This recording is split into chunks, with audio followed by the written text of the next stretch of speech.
અહીં જ્ઞાન સૂર્ય સંચરે આપણું ચિત્ત પ્રકાશિત કરે. અહીં જ્ઞાન યજ્ઞ સહુ કરે ચિત્તનું વિશ્વ વિકાસિત કરે. શબ્દ પ્રકાશે અર્થ ઉજાશે. શબ્દ પ્રકાશે અર્થ ઉજાશે. તર્ક મર્મના સહજ વિકાસે.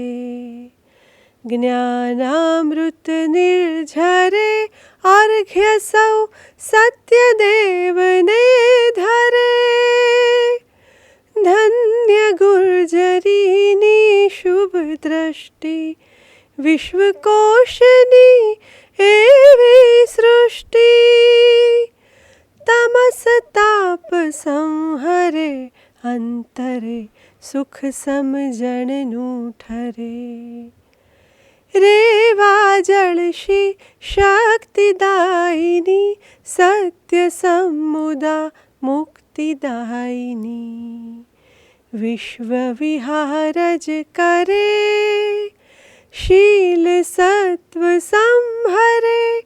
ગુર્જરી વિશ્વરૂપને વરે. ગુર્જરી વિશ્વરૂપને વરે.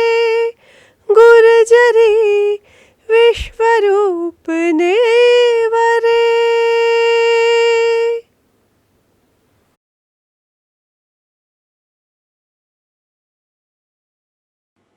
ગુજરાત વિશ્વકોશ ટ્રસ્ટની શ્રી ભદ્રંકર વિદ્યાદીપક જ્ઞાન વિજ્ઞાન વ્યાખ્યાન શ્રેણીમાં શ્રી ચિંતનભાઈ ભટ્ટનું આપણે સૌ સ્વાગત કરીએ છીએ.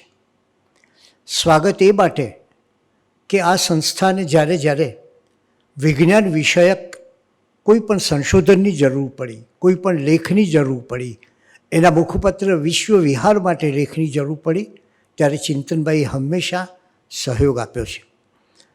ઇલેક્ટ્રોનિક્સ એન્જિનિયરિંગમાં એમણે અનુસ્નાતકની પદવી મેળવી અને ઇસરો અમદાવાદ ખાતેના અંતરિક્ષ ઉપયોગ કેન્દ્રમાં એમણે 37 વર્ષની વ્યાવસાયિક કારકિર્દી કરી.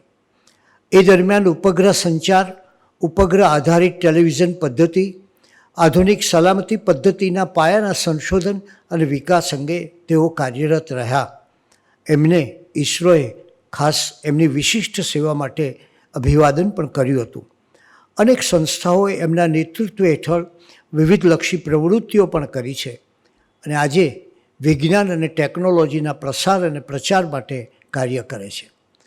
જ્યારે કોરોનાનો પ્રારંભ થયો માર્ચ એપ્રિલમાં, અને એ સમયે અમે એમને વિનંતી કરી કે આપ કોરોના મહામારી અંગે લોકજાગૃતિ થાય એવા લેખો અમને આપો. અને આજે અમારે માટે આનંદની ઘટના બની કે એમણે 20થી 25 દિવસ સુધી સળંગ આ લેખમાળા આપી અને એક કોરોના વિશેની સાચી વૈજ્ઞાનિક પ્રમાણભૂત માહિતી આ સંસ્થા સૌને પહોંચાડી શકી. એ જ રીતે વિશ્વકોશની જ્ઞાન શાખાના જે વિવિધ કોષોનું નિર્માણ થાય છે, એમાં વિજ્ઞાન કોષમાં તેઓ પોતે સિંહ ફાળો આપી રહ્યા છે. આજે અમને વિશેષ આનંદ એ વાતનો છે કે આ અગાઉ જય ભીખુ સાહિત્ય ટ્રસ્ટે ભાવિ પર નજર આર્ટિફિશિયલ ઇન્ટેલિજન્સ નામનું જે પુસ્તક પ્રગટ કર્યું હતું, આ પુસ્તકનું વિમોચન એ વિશ્વકોશમાં થયું અને એ પણ વિજ્ઞાનીઓના હાથે. ત્યારે એ પુસ્તકમાં એમણે ભવિષ્યની વાત કરી છે. આજે આપણે એમની પાસેથી આર્ટિફિશિયલ ઇન્ટેલિજન્સની આજ અને આવતીકાલ એ બંને વિશે વાત સાંભળીએ. આદરણીય શ્રી ચિંતનભાઈ ભટ્ટ એ વિશ્વકોશના એક મજબૂત આધારસ્તંભ છે, અમારા સૌને માટે સતત સહાયક છે અને વિશેષ કરીને વિજ્ઞાન વિદ્યા શાખામાં અમારે માટે એ એક બહુ મોંઘી મૂડી સમાન છે. નમસ્તે. આજે આપણે વાત કરવાના છીએ આર્ટિફિશિયલ ઇન્ટેલિજન્સ આજ અને આવતીકાલ. વાતની શરૂઆત કરતાં પહેલાં હું વિશ્વકોશ પરિવાર, ખાસ કરીને આદરણીય શ્રી કુમારપાલ દેસાઈનો ખૂબ ખૂબ આભારી છું કે જેમણે મને આપની સાથે વાત કરવાની તક આપી, મોકો આપ્યો. આપણે આર્ટિફિશિયલ ઇન્ટેલિજન્સ એટલે શું, પહેલાં તો એની વિશે વાત કરી લઈએ. ત્યાર પછી અત્યારે શું છે અને ભવિષ્યમાં શું થવાનું છે એની વિશે થોડીક વાત કરશું.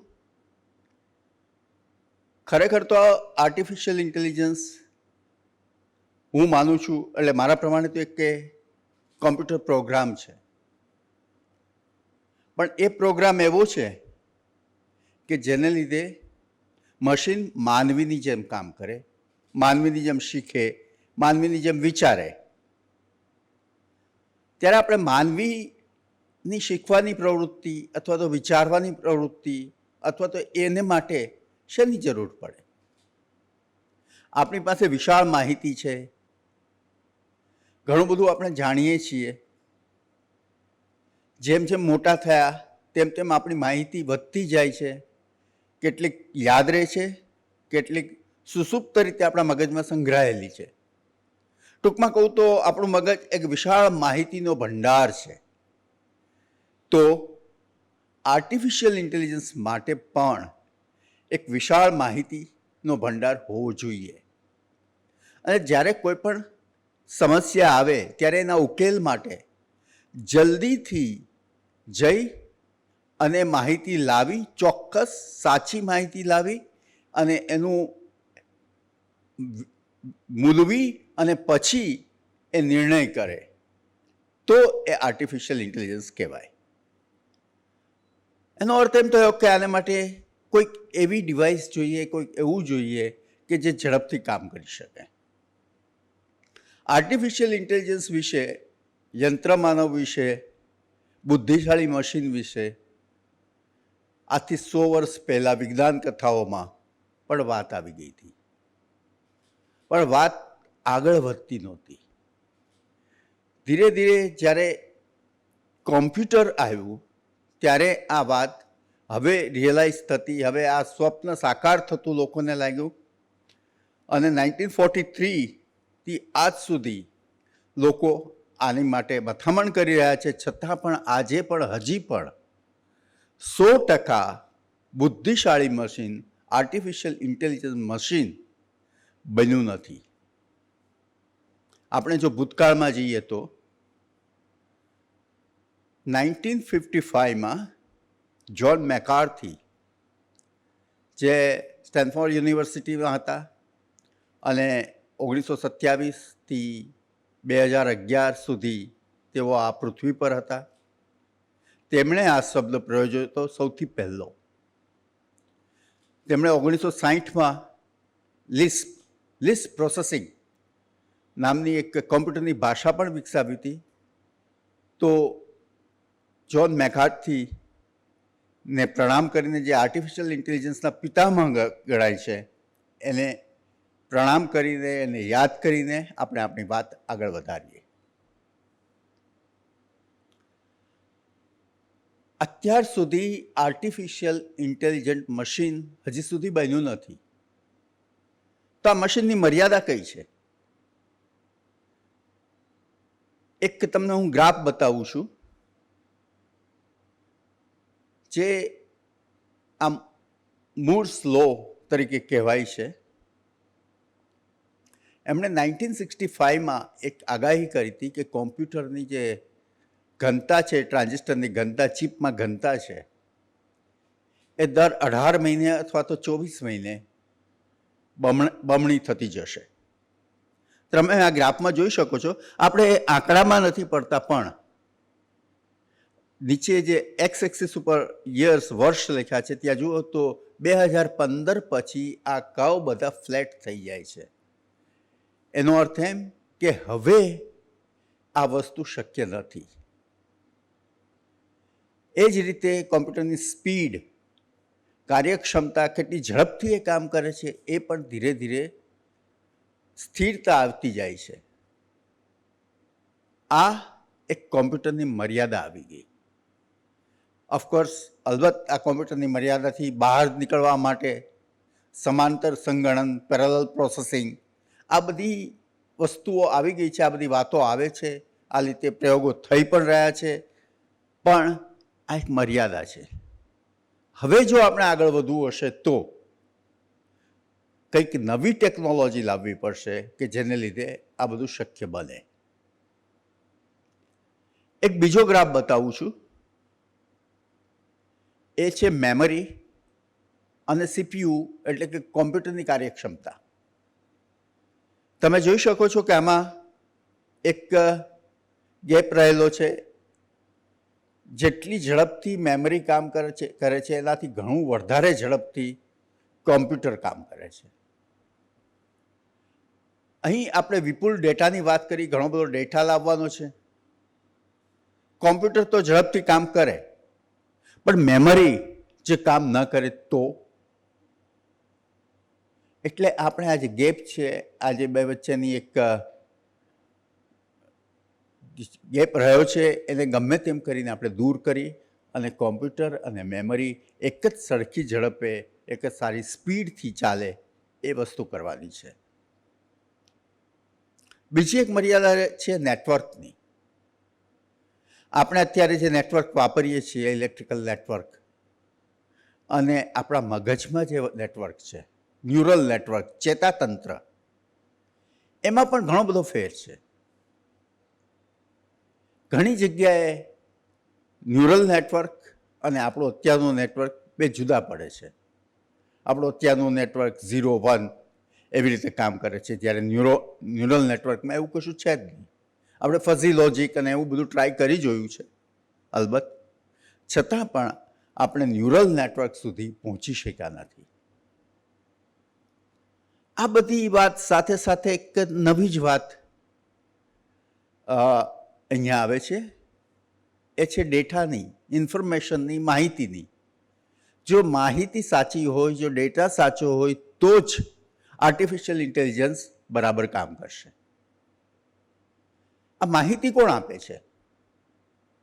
અલબત્ત મશીનમાં પોતાના સેન્સર્સ છે, સંવેદકો છે, જે પણ માહિતી કલેક્ટ કરે છે. છતાં પણ ઘણી બધી માહિતી આપણે માનવો પૂરી પાડતા હોઈએ છીએ. ત્યારે એ માહિતી પૂરી પાડવામાં માહિતીની સચ્ચાઈ, સટીકતા એ જરૂરી છે. જ્યારે આપણે માહિતી પૂરી પાડીએ ત્યારે માહિતીમાં માનવીય પૂર્વગ્રહ ના આવવો જોઈએ. જો એ માહિતીમાં જ માનવીય પૂર્વગ્રહ હોય તો ઓફકોર્સ તો અલબત્ત આર્ટિફિશિયલ ઇન્ટેલિજન્સ પણ પૂર્વગ્રહ રીત રહેશે. માટે અહીં માહિતી આપવાનો પ્રયત્ન અને એની નિષ્ઠા એ પણ બહુ અગત્યનું છે. ભાષાની વાત કરીએ. હું જ્યારે બોલું છું, તમે જ્યારે બોલો છો, ત્યારે એમાં એક આરોહ અવરોહ છે, ક્યારેક એમાં ગુસ્સો છે, ક્યારેક એમાં પ્રેમ છે.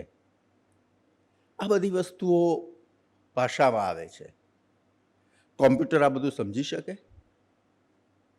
Natural language processing. આપણી ભાષા કોમ્પ્યુટર સમજી શકે, ફક્ત સમજી શકે નહીં, મેં કહ્યું એમ અંદરની વાત પણ સમજી શકે, એ વસ્તુ પણ આપણે કરવાની જરૂર છે. અને જ્યારે સોફ્ટવેરની વાત કરીએ છીએ ત્યારે આપને બધાને ખ્યાલ હશે કે આપણે જ્યારે મોબાઈલ ફોન ખરીદીએ ત્યારે 2 કે 3 વર્ષમાં, 1 વર્ષમાં, 1.5 વર્ષમાં, 2 વર્ષમાં બીજો મોબાઈલ ફોન આવી જાય છે. આ શું? શા માટે? નવું સોફ્ટવેર.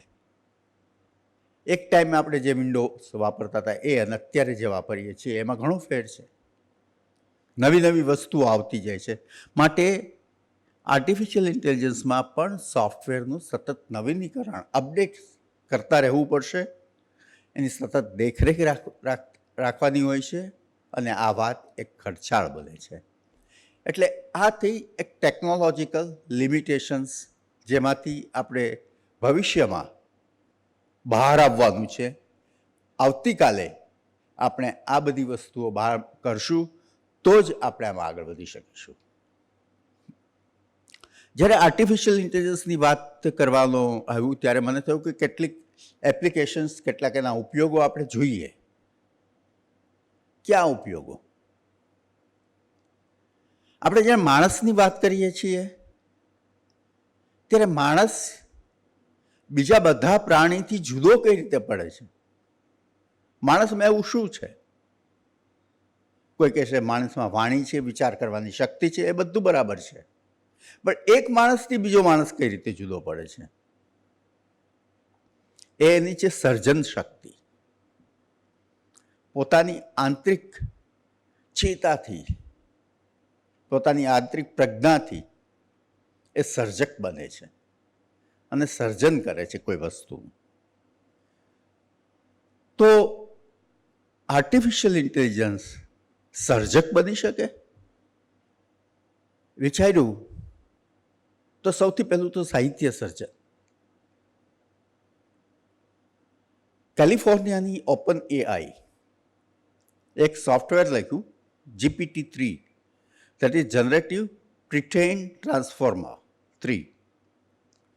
એમાં એણે 200 અબજ શબ્દો વડે સોફ્ટવેરને પ્રશિક્ષિત કર્યું કે જેથી કરીને એ કંઈક લખી શકે, કવિતા લખી શકે, કંઈક નવું ક્રિએટ કરી શકે, સર્જન કરી શકે. પણ કોમ્પ્યુટર લખે તો છે, પણ સમજ્યા વગર. કોમ્પ્યુટર જે કહે છે એ સમજીને કરે છે અને એને ખબર પડે છે કે શું કહે છે એવું નથી. હવે આ સોફ્ટવેરે કવિતા લખી, કેટલાક લેખ લખ્યા, કેટલાક નિબંધ લખ્યા, આવું બધું ઘણું બધું કર્યું. ગયા વર્ષે 2020માં સપ્ટેમ્બરમાં, જ્યારે દુનિયા આખી કોરોનાથી ત્રસ્ત હતી, ત્યારે ઇંગ્લેન્ડના ધ ગાર્ડિયન નામના આર્ટિકલે, ગાર્ડિયન નામના સામાયિકે એક પ્રયોગ કર્યો. એમણે GPT-3ને આમંત્રણ આપ્યું એક નિબંધ લખવા માટે અને વિષય પણ આપ્યો. વિષય હતો રોબો માનવજાત માટે શાંતિનો સંદેશ લાવ્યો છે. અને એનો મતલબ એ હતો કે આપણે જે બધા અત્યારે ડરી રહ્યા છીએ આર્ટિફિશિયલ ઇન્ટેલિજન્સથી, એમાંથી કંઈક બહાર લાવીએ. સાથે સાથે તેને કેટલાક મુદ્દાઓ પણ આપવામાં આવ્યા હતા જેથી કરીને નિબંધ આગળ વધે. નિબંધ બહુ સરસ છે, વાંચવા જેવો છે. અને નિબંધને અંતે એ આર્ટિફિશિયલ ઇન્ટેલિજન્સ લખે છે કે મારામાં કોઈ અંગત ઈરાદાને કારણે દુષ્ટતા કે દ્વેષ નથી, તો પછી શા માટે માનવી મારા અસ્તિત્વથી ગભરાય છે? બહુ સારી વસ્તુ છે. આપણામાં દ્વેષ હોય, દુષ્ટતા હોય, ત્યારે જ આપણને બીજા તરફ નફરત થાય છે, વેરભાવ થાય છે. એ લેખમાં એક જગ્યાએ એવું પણ લખ્યું છે કે કદાચ મને મારો જે કર્તા છે એ મને એમ કહે કે તું માનવજાતને નષ્ટ કરી દે, તો પણ હું કદાપી એવું નહીં કરું. એના કરતાં હું પોતે નષ્ટ થઈ જઈશ એ વધારે સારું લાગશે મને. આ આર્ટિફિશિયલ ઇન્ટેલિજન્સે લખેલો નિબંધ છે.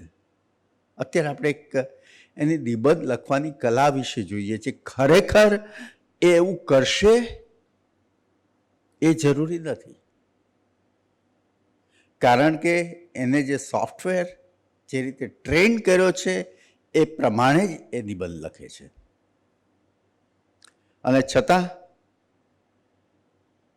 અને આ પ્રકારના લગભગ 10 સોફ્ટવેર તો છે જ કે જે આવું લખી શકે છે. પણ ખરેખર શું આ શક્ય છે? એવી જ રીતે કલા સર્જન, ચિત્રકલા. આર્ટિફિશિયલ ઇન્ટેલિજન્સ ચિત્ર કરી શકે? તો એને માટે ફ્રાન્સમાં એક પ્રયોગ થયો કે લગભગ 1500 ચિત્રોનો ડેટા જે 14થી 20મી સદીનો હતો એ કોમ્પ્યુટરને આપવામાં આવ્યો અને ચિત્ર બનાવવાનું કહેવામાં આવ્યું. અલબત્ત ચિત્ર રોબોટિક્સથી બનાવેલું હશે, કારણ કે આ કેનવાસ ઉપર ઓઇલ પેઇન્ટિંગ છે. તમે ચિત્ર જુઓ તો આમાં 17મી સદીના ડચ કલાકાર રેમ્બ્રાન્ડ વેન રિજનની શૈલી યાદ આવે છે. તો આ એક ચિત્ર બનાવ્યું જે જૂના જમાનાના જૂના 17મી સદીના ચિત્રકાર અને આજનું ચિત્ર આ બન્યું. તો આપણને એમ નથી લાગતું કે ભવિષ્યમાં કદાચ એવું પણ બને કે રાજા રવિ વર્માના પૌરાણિક ચિત્રો કે જેમી રોયની શૈલીમાં ચિત્રો અને એ પણ આધુનિક ચિત્રો આપણને મળે, અને ક્યારેક એવું બને કે કદાચ બે શૈલીનો સુમેળ થઈને એક નવું જ ચિત્ર આવે. પણ ત્યારે પણ એક વસ્તુ સામે આવે છે કે જ્યારે કોઈ મશીન સર્જન કરે ત્યારે આપણે એને કલા કહીશું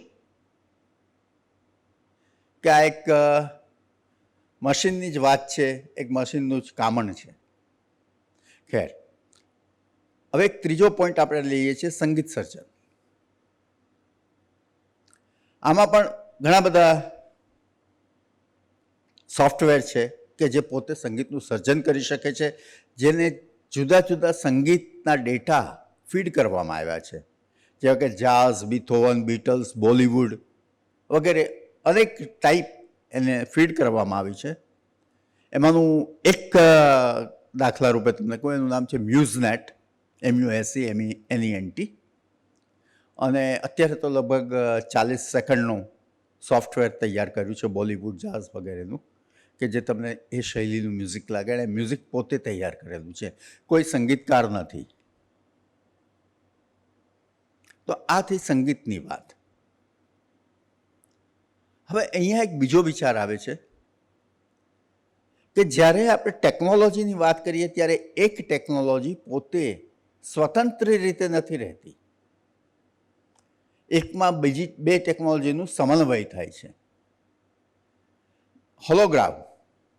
હોલોગ્રાફી જ્યારે આપણે વાત કરીએ ત્યારે પ્રકાશથી એક 3 ડાયમેન્શનલ, ત્રિપરિમાણીય આકૃતિ સામે ત્રાદૃશ્ય થાય છે. એની સાથે આપણે સંગીતનું સંકલન કરીએ. ભૂતકાળના આપણા કલાકારો, એની પાસે આપણી ફિલ્મો હોય કે જે કંઈ ડેટા હોય એ ફીડ કરીએ તો એની લાક્ષણિકતા, એની બોલવાની શૈલી, એની રીત ભાત બધું કોમ્પ્યુટર શીખી લે અને આજના સંદર્ભમાં એને આપણી સામે ઊભા કરે. તો એને એક સ્ટેપ આગળ વધીએ તો ભવિષ્યમાં શું થઈ શકે? આપણા પ્રિય નાટ્યકાર પ્રવીણ જોશી, એમના નાટકો INTના ઘણા પોપ્યુલર હતા, બધાને બહુ ગમ્યા હતા. હજી પણ અત્યારે હવે એવું શક્ય નથી. તો ભવિષ્યમાં એવું બને કે હોલોગ્રામની રીતે પ્રવીણ જોશી કદાચ આપણી સામે સ્ટેજ ઉપર કોઈ આજનું નાટક કરતા થાય. રિમેમ્બર, અહીંયા હું કટ પેસ્ટની વાત નથી કરતો. ફિલ્મમાં એવું બની ચૂક્યું છે કે જૂની ફિલ્મમાં નવા હીરોને કટ પેસ્ટથી બેસાડી દીધા હોય, એ વાત નથી. નવા નાટક, નવી શૈલી, નવા ડાયલોગ, બધું જ નવું, પણ એનું મેનરિઝમ, એની બોલવાની ઢબ બધું જૂનું. અને એક સ્ટેપ એનાથી હજી પણ આગળ વધીએ તો કે આપણા દિગ્ગજ સંગીત માર્તાંડ જે હતા બધા, પંડિત રવિશંકર, અલ્લારખા, એ બધાનું આપણે એમને ફીડ કરી દઈએ આપણી પાસે જે ડેટા હોય તો એક સરસ સંગીતનો કાર્યક્રમ થઈ જાય. આપણે અહીંયા સપ્તક કાયમ થાય છે જાન્યુઆરીમાં, કંઈક એવો જ કાર્યક્રમ, અને સંપૂર્ણપણે ટેકનોલોજી બની જાય. આ બધું આર્ટિફિશિયલ ઇન્ટેલિજન્સથી શક્ય છે. જરા થોડીક દૂરની વાત છે, આવતીકાલની વાત છે. આજે તો આપણે 40 સેકન્ડના મ્યુઝિકથી કે થોડા હોલોગ્રામની અસરથી સંતોષ માનવાનો રહેશે. તો આથી સર્જન ક્ષેત્રની વાત. આપણે બધા છેલ્લા 1.5 વર્ષથી કોરોનાની ઝપેટમાં છીએ, દુનિયા આખી. એટલે ચોક્કસ આપણને થાય કે સ્વાસ્થ્ય ક્ષેત્રે આર્ટિફિશિયલ ઇન્ટેલિજન્સ શું કરી શકે. સીધું કોરોના ઉપર જમ્પ કરીએ એ પહેલાં એક વાત કહી દઉં કે ડાયાબિટીસ કે હાર્ટ એટેક કે હૃદય રોગની ચેતવણી આપવી એક સામાન્ય બાબત છે. અહીં ફરી વખત એક યાદ દેવડાવું છું તમને કે આર્ટિફિશિયલ ઇન્ટેલિજન્સ એટલે જે એક માહિતી તમને મળી છે એ અને જે તમારી પાસે પૂર્વ સંગ્રહિત માહિતી છે એ બેને કમ્પેર કરીને એ બેને સરખાવીને તમારે એક પરિણામ આપવાનું છે. એ કેટલું ઝડપથી તમે પરિણામ આપી શકો છો એની ઉપર આધાર છે. એ જ રીતે સીટી સ્કેન, MRI, પેટ સ્કેન એનું અવલોકન ડૉક્ટર એને તપાસીને કહે છે કે તમને આ રોગ છે, આ છે, તે છે, પણ એમાં બહુ ઝીણું ઝીણું તમારે ત્યાં જોવું પડે છે. બની શકે કે કદાચ ક્યાંક સરતચૂક થઈ જાય અને તો પરિણામ જુદું હોય. જ્યારે આર્ટિફિશિયલ ઇન્ટેલિજન્સ પાસે ઘણો બધો ડેટા હોય છે એને કમ્પેર કરવા માટે અને એને કમ્પેર કરીને એ ચોક્કસ નિદાન કરી શકે છે. અહીં એક ખાસ કહેવાનું કે ત્વચા કેન્સર, સ્કિન કેન્સર માટે આર્ટિફિશિયલ ઇન્ટેલિજન્સ દ્વારા થયેલું અવલોકન ઘણું વધારે સટીક માનવામાં આવે છે, એક્યુરેટ માનવામાં આવે છે. ઘણી વખત રોગચાળો ફાટી નીકળવાનો હોય ને એના અગાઉ એ કહી આપે છે આર્ટિફિશિયલ ઇન્ટેલિજન્સ કે સમથિંગ રોંગ. એમ નથી કહેતું કે અહીંયા આ રોગચાળો ફાટશે, કારણ કે બધું થઈ ગયા પછી ખબર પડે. એવી જ રીતે ડિસેમ્બર 19માં જ્યારે વર્લ્ડ હેલ્થ ઓર્ગેનાઇઝેશને COVID-19 રોગચાળો જાહેર કર્યો એના 9 દિવસ પહેલાં કેનેડાની બ્લુ ડોટ સ્ટાર્ટઅપે એવું એક તારણ કાઢ્યું હતું કે વુહાનમાં અસાધારણ નિમોનિયા ફાટી નીકળ્યો છે. ત્યારે ખબર નહોતી કે આ શું છે. આ એક ચેતવણી હતી. એટલે આપણે આ ચેતવણીને કેટલું ધ્યાન રાખીએ છીએ, કેટલું મહત્ત્વ આપીએ છીએ એના ઉપર પણ ઘણો આધાર છે. અને હવે તો GPS આવી ગયું છે એટલે ભૌતિક અને ભૌગોલિક સ્થાનની માહિતી પણ આર્ટિફિશિયલ ઇન્ટેલિજન્સ આપી શકે. જ્યારે નવો રોગચાળો થાય ને ત્યારે શરૂઆતમાં એને લીધે માહિતી અને ડેટા ઘણો ઓછો હોય છે, ધીરે ધીરે વધતો જાય. એટલે બની શકે કે શરૂઆતમાં કદાચ આર્ટિફિશિયલ ઇન્ટેલિજન્સ આપણે ધારીએ ને એટલું સરસ કામ ના આપે, પણ પછી જેમ જેમ એનો ડેટા વધતો જાય એમ કામ વધુ સારું થતું જાય અને એમ વધુ ને વધુ સટીક માહિતી આપણને મળતી જાય. આ માટે એક સંકલનની જરૂર છે. જ્યારે આવો રોગચાળો વૈશ્વિક રોગચાળો હોય ત્યારે એક હેલ્થ મેપ કરીને ઓર્ગેનાઇઝેશન છે, 2006થી કામ કરે છે, જે વિશ્વના બધા જ આરોગ્યને લગતા ડેટા સંગ્રહિત કરે છે અને એ એકબીજાને વિનિમય કરે છે. એટલે આપણે પણ લઈએ છીએ અને બીજા પણ લે છે. એટલે આ પરથી એક આખો આપણને મેપ મળે છે કેવી રીતે થઈ શકે. હવે એક નવી ઘણી બધી એપ આવે છે. એમાં એક વસ્તુ એવી છે કે જસ્ટ ઉધરસનો અવાજ કરો એના ઉપરથી પણ તમને ખબર પડી જાય કે આને COVID-19 છે કે નહીં. AI ફોર COVID-19 એવું એનું નામ છે. એટલે તમારે જો એ એપ ચાલુ હોય અને ઉધરસ ખાઓ તો તમને COVID-19 છે ખબર પડી જાય ને તરત એ રજિસ્ટર પણ થઈ જાય, સેન્ટ્રલાઇઝ થઈ જાય. આ બધી વસ્તુઓ જો લોકોનો સહકાર હોય તો શક્ય બને. ખબર નથી કે આ કેટલી એપ્લિકેબલ છે અને કેટલી હવે આપણને જરૂર પડશે, પણ આ બધી એક વસ્તુઓ આર્ટિફિશિયલ ઇન્ટેલિજન્સમાં છે.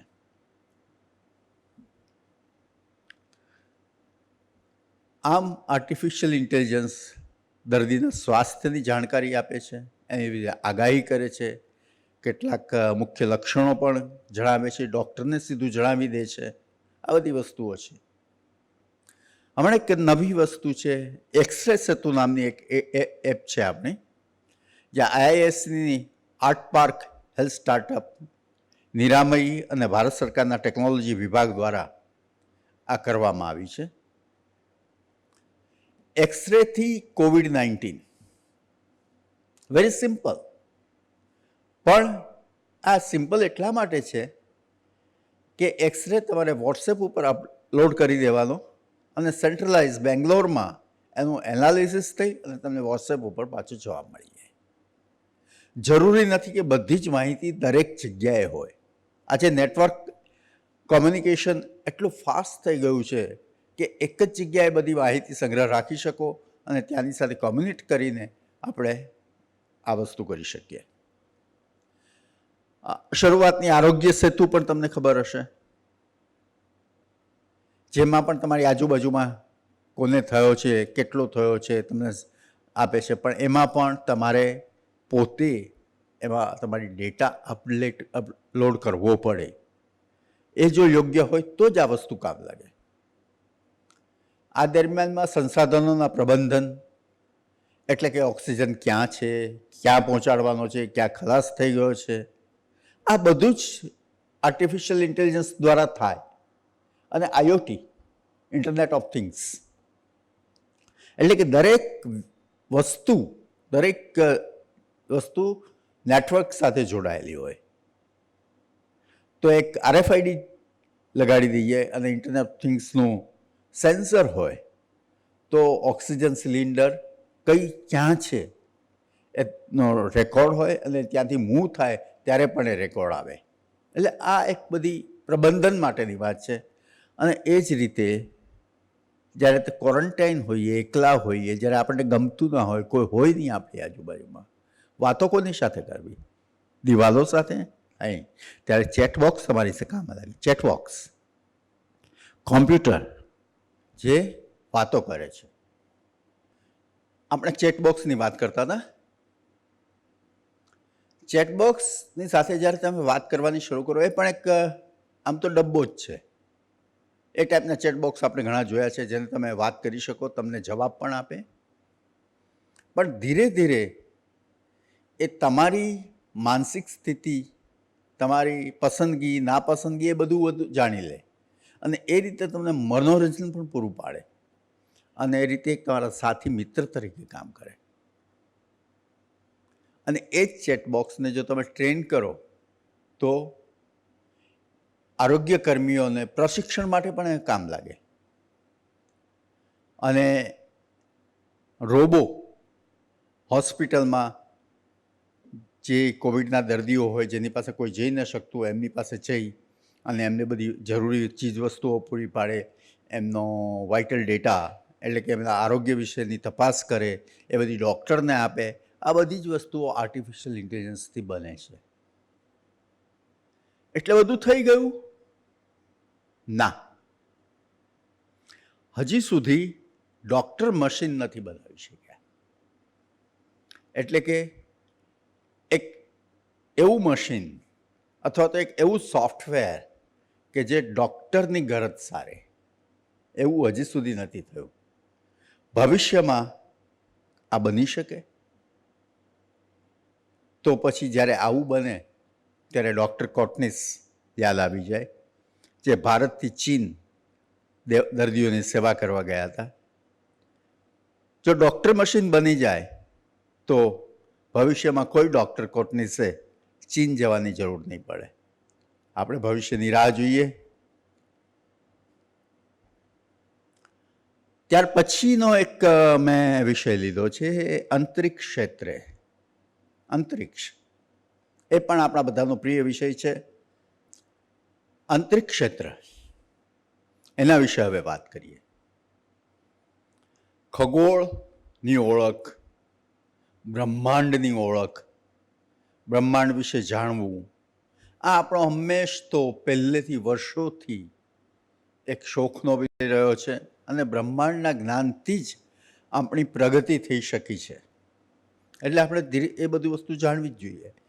એક જમાનો હતો કે જ્યારે આપણી પાસે ટાચા સાધનો હતા, આપણે કશું કરી નહોતા શકતા, ત્યારે આપણને બ્રહ્માંડની બહુ ઓછી ખ્યાલ હતો. પણ હવે ધીરે ધીરે એમાં વિકાસ થતો ગયો છે. ત્યારે આપણી પાસે માહિતી ઓછી હતી અત્યારે માહિતીનો ભંડાર છે. કેટલાક સેટેલાઇટ્સ પણ મૂકવામાં આવે છે કે જે બ્રહ્માંડના જુદા જુદા ગ્રહો, બીજા તારામંડળના ગ્રહો આ બધાનું અવલોકન કરીને આપણને માહિતી આપે. બ્રહ્માંડ એટલે વિપુલ માહિતીનો ભંડાર, વિપુલ થિંગ. 2009થી 2018 સુધી નાસાનું કેપ્લર ટેલિસ્કોપ કામ કરતું હતું અને એણે પુષ્કળ માહિતી આપણને આપી. અને એને લીધે ઘણી બધી વાત ખબર પડી છે. એમાંની 8 ગ્રહની એક સૂર્યમાળાની પણ આપણને ઓળખ થઈ. અને તાજેતરમાં જ હમણાં 2 દિવસ પહેલાં જ સમાચાર હતા. હા, યાદ રાખો, 2018માં કેપ્લર ટેલિસ્કોપ નિવૃત્ત થઈ ગયું છે અને 3 વર્ષ પછી સમાચાર આવે છે કે પૃથ્વી જેવા ગ્રહની ઓળખ થઈ. કારણ કે એટલી બધી માહિતી હતી એને પ્રોસેસિંગ કરવામાં, એનામાંથી તારણ કાઢવામાં ઘણો બધો સમય લાગ્યો. અને જ્યારે દૂરના ગ્રહથી કેટલાક લાઇટ યર્સ, પ્રકાશ વર્ષ દૂરથી જેટલા, અને કેપ્લર ટેલિસ્કોપની વાત કરું તો એની કક્ષા જ 1 AU એટલે એસ્ટ્રોલોજીકલ યુનિટ, એટલે કે 1520 લાખ કિલોમીટર લગભગ એ કક્ષાનું, અને ત્યાંથી આપણને સંદેશો મોકલે. એટલે કે એમાં લગભગ કશું જ ના હોય, નોઇઝ, કમ્પ્લીટ નોઇઝ, અને એમાંથી આપણે કાઢવાનું હોય. એ બધું આર્ટિફિશિયલ ઇન્ટેલિજન્સથી જ થઈ શકે, કૃત્રિમ બુદ્ધિમત્તાથી થાય. આપણી એ તાકાત નથી. તો આ શું કરે? બીજું આપણે જો અવકાશયાત્રીની વાત કરીએ, અવકાશયાનની વાત કરીએ, તો અવકાશ યાત્રા કરતા હોય ત્યારે 2 કે 3 જણા, 4 જણા હોય ત્યારે અવકાશ યાત્રીનો સહાયક બનીને જાય છે. અંતરિક્ષ અભિયાનમાં જે જોખમો રહેલા છે એને પણ ઓળખી કાઢે છે. અને અવકાશયાનની અંદર જો વાતાવરણમાં બદલાવ આવે, ઓફકોર્સ સેન્સર્સ તો રાખેલા જ હોય છે, પણ જો સેન્સરે કામ ન કરે તો, એક સેન્સર કામ નથી કરતા એ પણ આર્ટિફિશિયલ ઇન્ટેલિજન્સ કહે છે. કાર્બન ડાયોક્સાઇડ વધી જાય તો પણ આર્ટિફિશિયલ ઇન્ટેલિજન્સ કહે છે. અને ઉપગ્રહનું સ્વાસ્થ્ય, આખો ઉપગ્રહ બરાબર ચાલે છે કે નહીં, એ પણ આર્ટિફિશિયલ ઇન્ટેલિજન્સ કહે છે. અને નવા અભિયાનનું કારણ છે, ફરી વખત, આર્ટિફિશિયલ ઇન્ટેલિજન્સ મીન્સ ડેટા આધારિત ટેકનોલોજી. જ્યારે આપણે નવા અભિયાનની વાત કરીએ ત્યારે તો કોઈ આપણી પાસે એનો ડેટા જ નથી. તો પણ આર્ટિફિશિયલ ઇન્ટેલિજન્સ પોતાના જૂના અનુભવને આધારે એનું આયોજન કરવામાં મદદ કરે, રૂપરેખા આપવામાં મદદ કરે. અને જ્યારે કંઈ ખરાબ થઈ જાય, બગડી જાય, ત્યારે રિપેર, સાર સંભાળ માટે પણ આર્ટિફિશિયલ ઇન્ટેલિજન્સને મોકલવામાં આવે છે, જે કે CIMON, crew interactive mobile companion. એ ISS, ઇન્ટરનેશનલ સ્પેસ સ્ટેશન પર મોકલવામાં આવ્યો હતો. એણે ઘણું બધું કર્યું. એણે રિપેર પણ કર્યું, સાર સંભાળ, ડેટા અંગેની, અને અવકાશયાત્રીઓને કંપની પણ આપી. તમને યાદ હશે કે જ્યારે કોઈ ગ્રહ પર ઉતરાણ થવાનું હોય, મંગળ પર કે ગમે ત્યાં, આપણે મંગળની જ વાત કરીએ તો, મંગળથી અહીંયાથી આપણે કોમ્યુનિકેટ કરીએ, વાત કરીએ તો લગભગ 40, 45, 44 મિનિટ જેટલો સમય લાગે છે ટુ એન્ડ ફ્રો આવવા જવામાં. અને આ તો છેલ્લી 5 મિનિટ કે 10, છેલ્લી 2 મિનિટ જ હોય. એ ટાઈમે આ ક્રિટિકલ થઈ જાય, એકદમ કઠોકઠીવાળી પરિસ્થિતિ થઈ જાય કે જો નીચે જમીન બરાબર ન હોય, ખાડો હોય, એમાં પગ પડી જાય તો શું થાય? એ યાન જે ઉતરતું એ હલડોલ થઈ જાય. ત્યારે એ બધાનો અભ્યાસ કરીને ક્યાં ઉતરવું, કેટલું ખસેડવું, આ બધું આર્ટિફિશિયલ ઇન્ટેલિજન્સ કરે છે. એટલે એમ કહી શકાય કે જો આર્ટિફિશિયલ ઇન્ટેલિજન્સ ન હોત તો અત્યારે આપણે જે અંતરિક્ષમાં કરી શક્યા હોત એ ક્યારેય ન કરી શક્યા હોત. એ બધું એને જ આભારી છે કે જેને લીધે આપણે આ બધું કરીએ. અને હજી પણ એમાં ઘણી બધી વસ્તુઓ કરવાની જરૂર છે. આપણે નીચે ખાલી જોયું, પણ એ જ્યારે ઉતરતું હોય ત્યારે એની ગતિ એ બરાબર છે કે નહીં, ગતિ બરાબર ન હોય તો એમાં શું સુધારો કરવો, એવી બધી વસ્તુઓ હજી કરવાની બાકી છે. આપણે એ દિશામાં આગળ વધીએ તો આપણું જેમ નિષ્ફળ ગયું ઉતરવામાં અથવા તો ક્રેશ લેન્ડિંગ થયું એવું ક્યારેય નહીં થાય જો આર્ટિફિશિયલ ઇન્ટેલિજન્સ વધારે સારું હશે તો. એક બીજી વાત કરું, જ્યારે આપણે અવકાશ યાત્રા કરતા હોઈએ અથવા તો કોઈ દેશ અવકાશ યાત્રાનું પ્લાન કરતો હોય, જેમ આપણે ગગનયાનનો પ્લાન કરીએ છીએ, ત્યારે શરૂઆતમાં તો કોઈ પ્રાણીને મોકલીને જોઈએ કે આપણું બધું યાન બરાબર છે કે નહીં, આપણી વ્યવસ્થા બરાબર છે કે નહીં, એની ઉપર શું અસર થાય છે.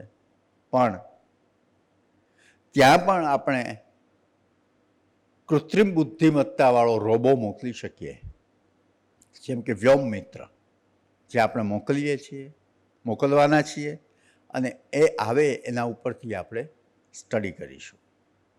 એટલે આ થઈ અંતરિક્ષ ક્ષેત્રે એની સફર. એક બીજું અગત્યનું ક્ષેત્ર છે સંરક્ષણ. આપણે ગયા મહિને જ ડ્રોન વડે આતંકી હુમલાનો સમાચાર વાંચ્યા. ડ્રોન, આર્ટિફિશિયલ ઇન્ટેલિજન્સ, અગેન ડ્રોનની અંદર માહિતી છે એ પ્રમાણે એ જગ્યા શોધી અને વસ્તુ શોધીને એની ઉપર હુમલો કરે તો એ આર્ટિફિશિયલ ઇન્ટેલિજન્સ કહેવાય. ફક્ત સ્થાન, ભૌગોલિક સ્થાન શોધીને એ જગ્યાએ હુમલો કરે તો આપણે આર્ટિફિશિયલ ઇન્ટેલિજન્સ નહીં કહીએ. તો આ એક વસ્તુ છે. પણ કિલર રોબો પણ એવો બની શકે કે જે સામે દુશ્મનને ઓળખી અથવા તો વ્યક્તિને ઓળખી અને એની પર ફાયરિંગ કરે. આ એક સ્વાયત્ત રોબો જે છે એની વાત પણ છે. અને એક બીજી પણ વસ્તુ છે કે સમરાંગણમાં તમને મદદ કરવા માટે આર્ટિફિશિયલ ઇન્ટેલિજન્સ જોઈએ તો યુકેની ક્વિનેટિક કંપનીએ મિલરેમ કંપનીની એક ટેન્ક સુધારીને બનાવી, જેમાં IR સંવેદક છે, ઇન્ફ્રારેડ અધોરક, કે જે માણસની ગરમીથી એને ઓળખી અને ત્યાં પહોંચી જાય, ત્યાં ફાયરિંગ કરી શકે. અને એ આપણે એક સાધનની સ્લાઇડમાં જોઈએ કે માણસની સાથે સાથે ચાલે, ફોલો કરે, જાણે કે નાનું બાળક સાથે ચાલતું હોય ને એ રીતે. અને એમાં બધી વસ્તુઓ હોય, એમાં ગન પણ માઉન્ટ થઈ શકે. અને એવી જ રીતે DRDOએ એક દક્ષ રોબો બનાવ્યો છે, જેનું પણ આપણે ચિત્ર જોઈએ. એ પાતળી ગલીમાં જાય, એમાં એક્સરે સંવેદક હોય, જે કંઈ વસ્તુ પડી હોય એનું અભ્યાસ કરે, એને જુએ, પોતાના હાથમાં લઈ અને રોબો જુએ એક્સરેથી. અને એમાં જો સ્ફોટક પદાર્થ હોય તો પાણીની પિચકારી મારીને એને વિસ્ફોટકને નાશ કરે. આવું બધું પણ અત્યારે આવી રહ્યું છે. આ જે રોબો ને એ બધી વસ્તુ છે એને આ સાથે આપણે જો નાવિક કરીએ, GPS, આપણું GPS નાવિક સંલગ્ન કરીએ તો એ વધારે સારું એફિશિયન્ટ બની શકે. આપણે આ બધી વાત કરી, સમરાંગણની વાત કરી, કે જેમાં દરેક IoT, અગેન દરેકને પોતાને એક કોડ હોય. એટલે કે પછી ત્યાં મશીન જ લડાઈ કરવા માંડે તો અલ્ટિમેટલી જીતે છે કોણ? કોઈ દેશ, કોઈ વ્યક્તિ, કોઈ કમાન્ડર કે મશીન? આ એક પ્રશ્ન છે. અને અહીંયા એક બીજો એક મોટો પ્રશ્ન છે કે જ્યારે મશીન હોય, જ્યારે ટેન્ક હોય, એ બધી જતી હોય ત્યારે એ બધાને એક સેન્ટર પરથી કંટ્રોલ કરવા જોઈએ, અથવા તો એની ઉપર દેખરેખ રાખવી જોઈએ. અત્યારે કંટ્રોલ થાય છે, કેટલાક નથી કરતા. એને માટે પણ એક મોટો વિવાદ છે કે ખરેખર માણસ કે ત્યારે જ એને ફાયરિંગ કરવું જોઈએ કે પોતાની મેળે ફાયરિંગ કરવું જોઈએ. એ પણ એક વિવાદ ચાલે છે, એનો પણ નિવેડો લાવવો પડશે. પણ જ્યારે સમરાંગણમાં મશીન હોય, આર્ટિફિશિયલ ઇન્ટેલિજન્સ હોય, રોબો હોય, ત્યારે નેટવર્ક પણ હોય. હવે અત્યારે પણ આપણે જાણીએ છીએ કે નેટવર્ક તો ગમે ત્યારે બંધ થઈ જાય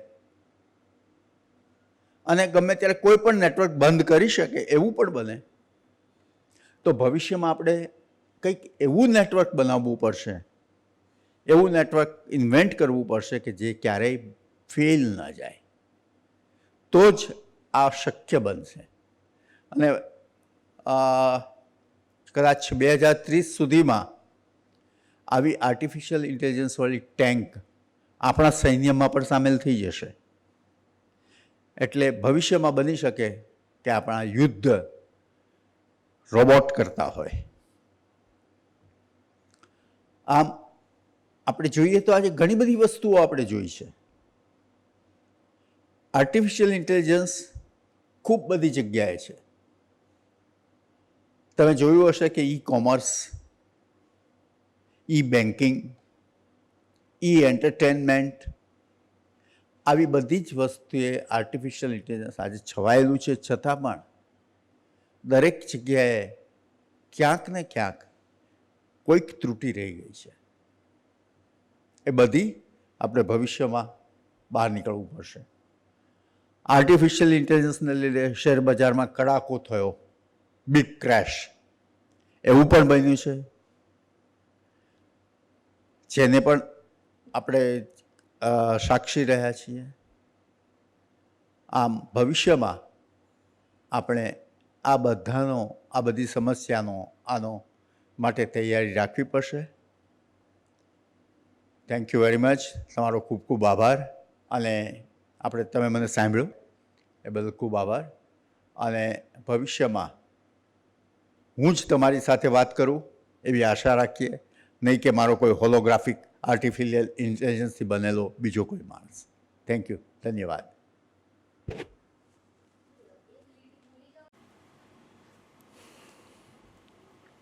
આમ તો સ્નેહશ્રી ચિંતનભાઈ ભટ્ટનો આભાર ન હોય, એ અમારા પરિવારના જ એક સભ્ય છે, પણ આવું મનનીય અને એથી વિશેષ તો આવા વિષય પર, આર્ટિફિશિયલ ઇન્ટેલિજન્સ જેવા વર્તમાન સમયના વિષય પર એમણે જે વાત કરી અને એની આજ અને આવતીકાલ આપણી સમક્ષ એમણે પ્રસ્તુત કરી, અને માટે સંસ્થા વતી અને સૌ શ્રોતાઓ વતી એમનો આભાર માનું છું.